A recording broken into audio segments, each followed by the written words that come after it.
Okay, on to QOD number 38, and still no video of playing games to Toto quite yet, but we can continue talking about acids and bases. And I had left John Stewart hanging in the last video by teasing the P function, but not actually saying what it was. And so we're going to continue we're going to start talking about pHs and stuff like that. And so in order to do that, we just need to define what the P function is. And that is that the P of x is equal to the negative base 10 log of x. I'd mentioned back in the previous two chapters that most of what we do in this class with logarithms is natural logarithms, but the one exception to that is the P function. And the most common use of it is in pH. But you just need to remember that the P of x, the P function is the P of x is equal to the negative log of x.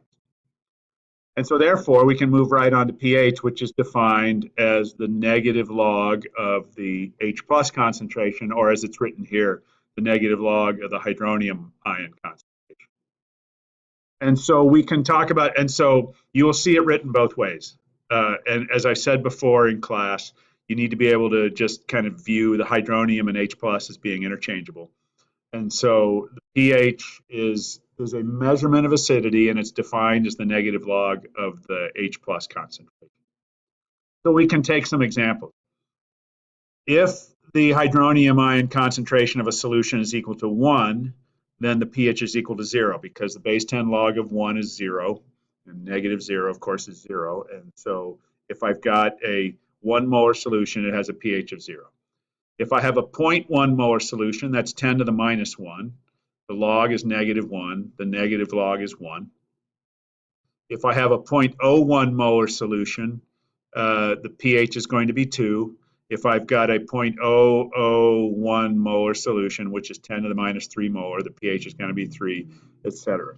One thing to take away from this is to understand that every pH unit is a logarithmic unit. So every time you go up by 1 unit of pH, you're going up or down by a 10-fold concentration of hydronium ions or H plus ions. Okay, so we can try some just simple pH problems. And so these are the sorts of things where you can pause the video if you want, work out the calculator, and then turn it back on. Question, what is the pH of a solution whose hydronium ion concentration is equal to 10 to the minus 10th? Answer, that is 10. That's very easy because there's no coefficient in your scientific notation here. It's just 1 times 10 to the minus 10th, and so therefore that is 10. Now I'll give you one that's a little bit, actually requires the use of a calculator. What is the pH of a solution whose hydronium ion concentration is equal to 1.8 times 10 to the minus 5th? Well, to answer that, you now just need to punch into your calculator negative log and then 1.8 e negative 5. And when you do that, you get 4.74. So the log of 1.8 times 10 to the minus 5th is negative 4.74. Therefore, the pH is equal to 4.74. So that's how you calculate pH if you know the hydronium ion concentration. Okay, from there we're going to whiz on and talk about what's called the autoionization of water. Even in a completely pure sample of water, there are some ions present because water, to a very small degree, will react with itself to ionize. So as we've seen, water is amphoteric, which means it can act as both an acid and a base. And it can react with itself, in which one water molecule acts as the acid and one water molecule acts as the base. So in pure water, a tiny fraction of those molecules are going to undergo that acid-base reaction, and we call that autoionization. And so, again, to talk about what we're talking about, it is a molecule of water acting as an acid, reacting with a molecule of water that acts as a base. This one's going to donate a proton, and therefore it becomes hydroxide because it gave up a proton. This one is going to accept a proton, therefore it becomes hydronium because it accepted a proton. Of course, the other way to write this is just to leave out one of the water molecules and think of it, instead of two water molecules reacting, which is actually what's happening, just one water molecule ionizing into H plus plus OH minus. So you're welcome to sort of consider this occurring in either one of these ways. Well, this is an equilibrium reaction, right? We've got an equilibrium arrow. This is an equilibrium reaction, and it's governed by an equilibrium constant. This doesn't happen very much, so you can imagine that the magnitude of the equilibrium constant is very small. And in fact, and so we can write an equilibrium constant expression for this. Whether or not we're including waters, back up, whether or not we're considering this reaction or this reaction, once again, because this is occurring in aqueous solution, we're not going to include water in the equilibrium constant expression. So we would simply write the equilibrium constant expression either like this, in which we're designating as the cation as hydronium, or like this, in which we're designating the cation simply as H plus. This specific Kc has a special name. It's called Kw. It is the ion product constant for water. And so this particular expression is what's called the Kw expression. I think I mentioned back when we first started talking about equilibrium that when it comes to Kc, there are lots of special values of Kc, and this is kind of the first one we're going to encounter. It's Kw, which is the ion constant product for water. And at 25 degrees Celsius, Kw is equal to 1 times 10 to the minus 14. And so that's pretty much the only value for Kw that we're ever going to use. We're always going to consider these things under standard state conditions. And so at 25 degrees Celsius, Kw is 10 to the minus 14. Well, that raises the question of how do we determine the pH of pure water? And so if you think about so first of all, in any aqueous system, whether it's neutral or acidic or basic, Kw is going to be equal to the hydronium ion concentration times the hydroxide concentration, which is going to be equal to 10 to the minus 14.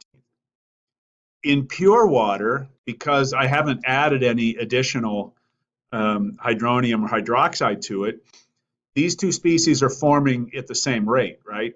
It takes, every time two water molecules react with each other, I get one hydronium and one hydroxide. That means that in pure water, in which I haven't added any acid or base to it, the hydronium ion concentration is going to be equal to the hydroxide ion concentration. So I can therefore just, since hydroxide is equal to hydronium, I can substitute hydronium in for hydroxide. So in neutral water, Kw is equal to hydronium squared, right? Because as long as these two are equal to each other, I can substitute one for the other. Therefore, the hydronium ion concentration is going to be equal to the square root of Kw, and that is 1 times 10 to the minus 7. Well, once we know that the hydronium ion concentration in pure water is 1 times 10 to the minus 7, we can take the negative log of that, and that is equal to 7. And so if you're wondering why it is that 7 has been defined as the pH of a neutral solution, that's because in a neutral solution, the H plus concentration is equal to the OH minus concentration. Therefore, H plus squared is equal to 10 to the minus 14th. Therefore, H plus is equal to 10 to the minus 7. Therefore, the pH is equal to 7.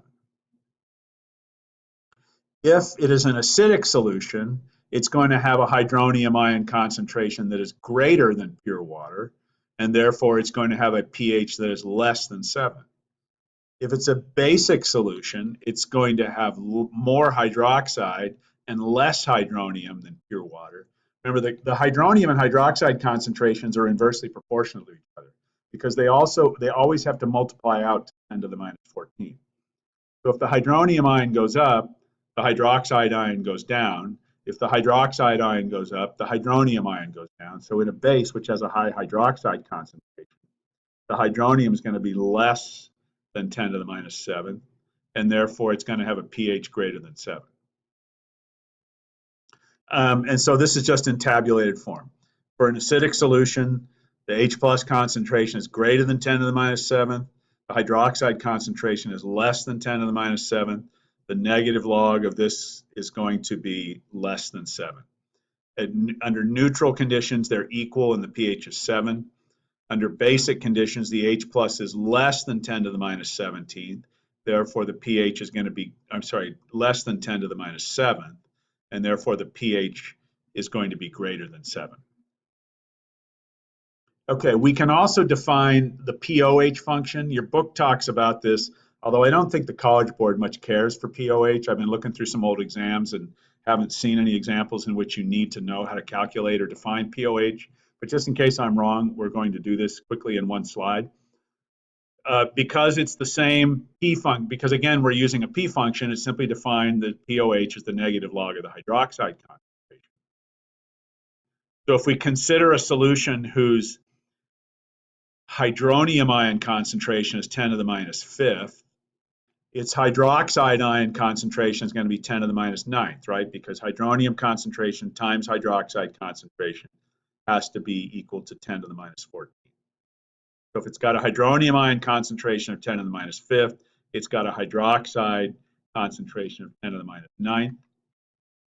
Its pH is the negative log of its hydronium concentration, which is 5. Its POH is the negative log of its hydroxide concentration, which is equal to 9. And what you'll find out if you play with this at all is that for any aqueous solution, its pH plus its POH is going to be equal to 14. In this case, if the pH is 5, the POH is 9. If the pH was 10, the POH would be 4. If the pH is 6.5, the POH is going to be 7.5. Okay, let's move on to something else new, strong acids. You'll remember back in chapter 4, we're actually going to start getting into some quantitative stuff. Well, we already have with calculating some P function stuff, but now we're going to get into some ice table stuff in just a second. Back in chapter 4, we memorized 7 strong acids, and every other acid is either a weak acid or a negligible acid. And so just as a reminder, these are the 7 strong acids: HCl, HBr, HI, nitric, sulfuric, chloric, and perchloric. Every other acid is either a weak acid or a negligible acid. Now remember, by definition, strong acids are going to ionize completely in aqueous solution. And that means that for the 6 out of the 7 of these that are monoprotic, the only one that's diprotic is sulfuric acid. And we'll talk about how much it ionizes at another time. But for the other 6, which are all monoprotic, the hydronium ion concentration at equilibrium is going to be equal to the acid concentration. In other words, if I make a 1 molar solution of HCl, I've got a 1 molar solution of H+. If I make a 0.5 molar solution of nitric acid, I've got a 0.5 molar solution of H+. The hydronium ion concentration or the hydrogen ion concentration is going to be equal to the acid concentration because it ionizes completely. We also learned back in chapter 4 that there are strong bases, a series of strong bases. They are all of the alkali metal hydroxides and these 3 group 2 hydroxides, calcium, strontium, and barium. Again, these are water soluble, and so they're going to dissociate completely in aqueous solution. And therefore, for any alkali metal hydroxide, sodium hydroxide, lithium hydroxide, potassium hydroxide, the hydroxide concentration is going to be equal to the concentration of the compound because it will have ionized, dissociated completely. For group 2 metal hydroxides, the hydroxide concentration is going to be 2 times the compound concentration. If I have a 1 molar solution of strontium hydroxide, it's actually 2 molar in hydroxide, right? Because there's 2 hydroxides per mole. If I've got a 0.4 molar solution of barium hydroxide, I've got a 0.8 molar solution of hydroxide. So we can try some problems. What is the pH of a 0.02 molar solution of HBr? HBr is a strong acid. Therefore, the hydrogen ion concentration is equal to the HBr concentration, which is equal to 0.02. Therefore, the pH is equal to the negative log of 0.02, which is 1.7. You can also use the same methods that we've talked about to calculate the pH of a base solution. So what is the pH of a 10 to the minus 1 molar solution of KOH? That is a 0.1 molar solution of KOH. Well, if the hydroxide solution is equal to the KOH, the hydroxide concentration is equal to the KOH concentration, which is equal to 10 to the minus 1. We use Kw again to get the hydronium ion concentration. It's going to be Kw divided by the hydroxide ion concentration, which is equal to 10 to the minus 13. And that makes sense because 10 to the minus 1 times 10 to the minus 13 is equal to Kw, 10 to the minus 14. Therefore, the pH is equal to the negative log of 10 to the minus 13, which is 13.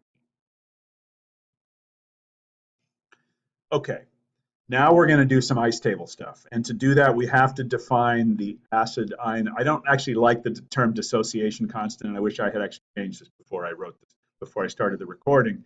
I refer to this as an acid ionization constant. It's actually ionizing, not dissociating. But we can write a generalized acid ionization reaction this way, in which we call our generic acid HA. When it ionizes, it gives us hydronium plus A minus. And so we can write the equilibrium constant expression for that. Once more, we're going to leave the water out because it is the solvent. It is not only a reactant, it's also the solvent. Therefore, either one of these would be an acceptable equilibrium constant expression for this reaction. Kc is equal to product concentrations, H3O plus times A minus, or H plus times A minus, over reactant concentration, which is HA, but not the water. And we define this as Ka. So we've now defined some special subsets of Kc. We talked earlier about Kw. Now, this acid ionization constant is called Ka. And so each acid, whether it's strong or weak, has a unique value for Ka. And so this is a group of weak acids, but now you can see that they're not all equally weak. And in a previous table, you saw that they were actually rank ordered by strength. But we didn't explain to you how we rank order them by strength. Now we can say we're rank ordering them by the value of their Ka.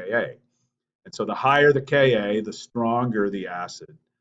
The smaller the Ka, the weaker the acid. So you can see that weak acids span actually a very large territory when it comes to values for Ka. And so these are stronger because their Ka values are larger.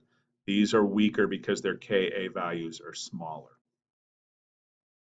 We can calculate a Ka in a very clever method by making a solution of a known concentration of a particular acid and then measuring its pH. So here's a problem we're going to do. I make a 0.1 molar solution of formic acid, which has this formula, HCOOH. This hydrogen here, this acidic hydrogen. And at 25 degrees Celsius, its pH is 2.38. Calculate the value of Ka for formic acid at this temperature. Well, this is an ice table problem, and it's like some ice table problems that we did back in chapter 15, in which we know the initial concentrations of reactants and products, and we know the final concentrate, the equilibrium concentration of one of the products via pH. So let me explain to you how we do that, and then walk through the ice table calculation. And we have this equilibrium constant expression we can apply. Once we get these numbers, we can plug them into the Ka expression. So this is the Ka expression for formic acid. Okay. To calculate Ka, we need to have the equilibrium concentrations of all three things. The formic acid, the formate ion that's formed when it ionizes, and the H plus that's formed when it ionizes. Well, remember that H plus and formate are forming together stoichiometrically. And so therefore, if we know the pH, we can find the hydronium ion concentration. If we know the hydronium ion concentration, we also know the formate concentration, because these are forming at the same rate because they have the same coefficient in the balanced equation. So we can figure out what the equilibrium concentration of hydronium is because we know the pH. So the pH is equal to the negative log of the H plus, which is equal to 2.38. Therefore, the log of the H plus is equal to negative 2.38. Therefore, the hydronium concentration is 10 to the negative 2.38, which is equal to 4.2 times 10 to the minus 3. And we know from the balanced equation that the formate concentration is going to be equal to the hydronium concentration, and therefore it's also 4.2 times 10 to the minus. So let's go to the ice table. We had the initial concentration of formic acid was given as 0.1. Before any ionization has occurred and equilibrium has been reached, the hydronium and the formate concentrations are 0. We know now from measuring the pH that the concentration of both hydronium and formate at equilibrium is 4.2 times 10 to the minus 3. Therefore, we know that our X is equal to 4.2 times 10 to the minus 3.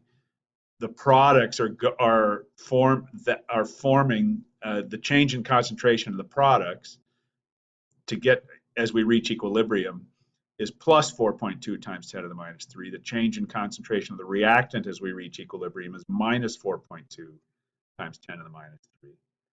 At equilibrium, it's 0.1 minus 0.0042, which is basically, when it comes to sig figs, that's basically when you round that to the 2 sig figs you started with, the 2 decimal places you started with, you're back to 0.10.